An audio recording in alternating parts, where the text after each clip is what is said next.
Les premiers remparts de la ville que nous connaissons aujourd'hui sous le nom de Huesca furent édifiés par les Ibères. Ils l'appelèrent Bolscan. Elle occupait la zone actuelle de la vieille ville de Huesca. Nous allons maintenant nous rattacher à l'histoire de toute la région de la Hoya de Huesca et nous montrerons comment, au fil des siècles, ses habitants la marquèrent peu à peu de leur empreinte. Une marque indélébile qui nous éclaire sur ce qu'ils furent et qui nous donne une idée de toutes les possibilités de leur devenir. Mais ce ne furent pas les Ibères les premiers à arriver. Avant eux, des peuples très anciens habitèrent dans la région de la Hoya de Huesca. Chacun d'entre eux laissèrent leur empreinte respective, outils, peintures, céramiques, monuments mégalithiques, ainsi que des ruines qui remontent au Paléolithique. Toutefois, la période la plus remarquable de l'Antiquité est celle qui succède dans le temps à l'apogée ibérique. L'occupation romaine, époque où la ville entreprend son édification urbaine et reçoit le nom latin de Osca. Osca fut fondée par Quinto Sertorio, un général romain de la fin de la République, au 1er siècle avant Jésus-Christ. Il fonda une célèbre école qui accueillit les enfants des principales familles ibères. En mémoire de cette école, le nom de Sertoriana fut donné à l'université de Huesca, fondée au XIVe siècle. Il fit aussi battre la monnaie, reconnaissable à son cavalier à la lance, qui, au fil du temps, est venu faire partie du blason de Huesca. Mais les vestiges les plus significatifs de l'époque romaine sont ses ouvrages publics, les chaussées et aqueducs qui rendaient possible la communication des localités entre elles, dont les noms étaient des nombres tels que Nueno, Sietamo, Tiers et Quisena. Après les Romains, vinrent les Visigoths et le Moyen-Âge. C'est de cette époque que date l'organisation du territoire en évêchés.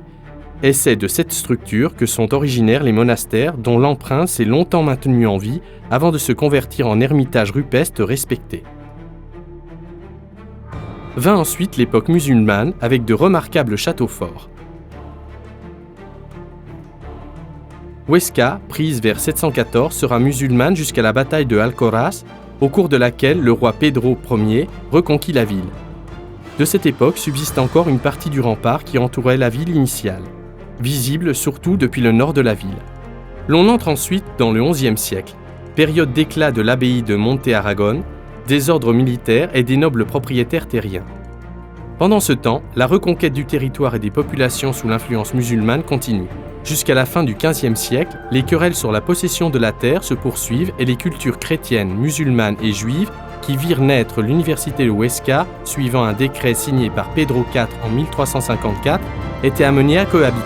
Les XIe et XIIe siècles jusqu'au début du XIIIe correspondent à la naissance et à la pleine expansion d'un style artistique propre et répandu sur les terres de Huesca, qui n'est autre que le roman, qui a laissé une large liste d'exemples dans la Hoya de Huesca, tant en architecture religieuse qu'en architecture militaire. À l'heure actuelle, il est possible d'admirer une série infinie d'églises et d'ermitages répartis dans toute la région, ainsi que de nombreux châteaux, entre autres celui de Loaré, le meilleur échantillon d'architecture militaire de cette époque en Europe, conservé dans sa totalité, sans oublier cet exceptionnel exemple à mi-chemin entre le civil et le militaire, le palais royal de Huesca, qui abrite aujourd'hui le musée de la ville. La Hoya réunit bon nombre de témoignages de la période artistique suivante, le gothique, surtout dans ses premiers moments, avec ses constructions initiales respectant les nouveaux postulats et dont l'architecture se dote d'un composant unique et exceptionnel, l'ensemble de peintures murales franco-gothiques de la fin du XIIIe au début du XIVe siècle. À ces caractéristiques uniques s'ajoutent d'autres édifices de grande valeur de par l'ensemble de leurs éléments constitutifs.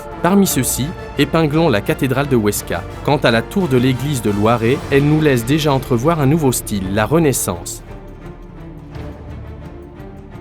Des exemples comme la tour de l'église de Pertusa ou la collégiale de Bolea avec son grand rétable.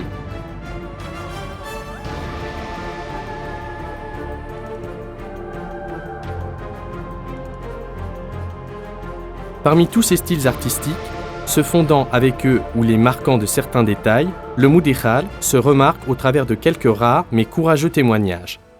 Les 17 et 18e siècles sont d'une grande splendeur grâce à la construction de nouveaux édifices religieux dans toute la région. Ils sont surtout dynamisés par l'active vie intellectuelle de la vie de Huesca. Nous nous trouvons dans les années d'apogée de la famille des Lastanoza, mécènes et collecteurs d'œuvres d'art et de livres.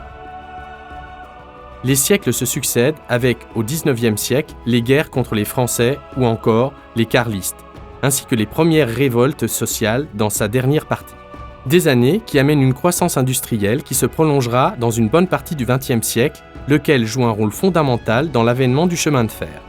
C'est ainsi que nous arrivons à une étape importante dans l'histoire contemporaine de ces terres. Ce sont les années de la dictature de Primo de Rivera, de la Seconde République et de la guerre civile avec le célèbre siège de la ville de Huesca et les événements malheureux du détroit de Quinto, tout proche, ou encore les diverses activités de personnages remarquables comme Ramon Hacine ou George Orwell. Des années qui voient s'ériger des bâtiments aussi emblématiques que le casino de Huesca, une époque dans laquelle se démarquent aussi des artistes comme Ramon Hacine et ses pajaritas dans le parc Miguel Servet de la capitale de Huesca.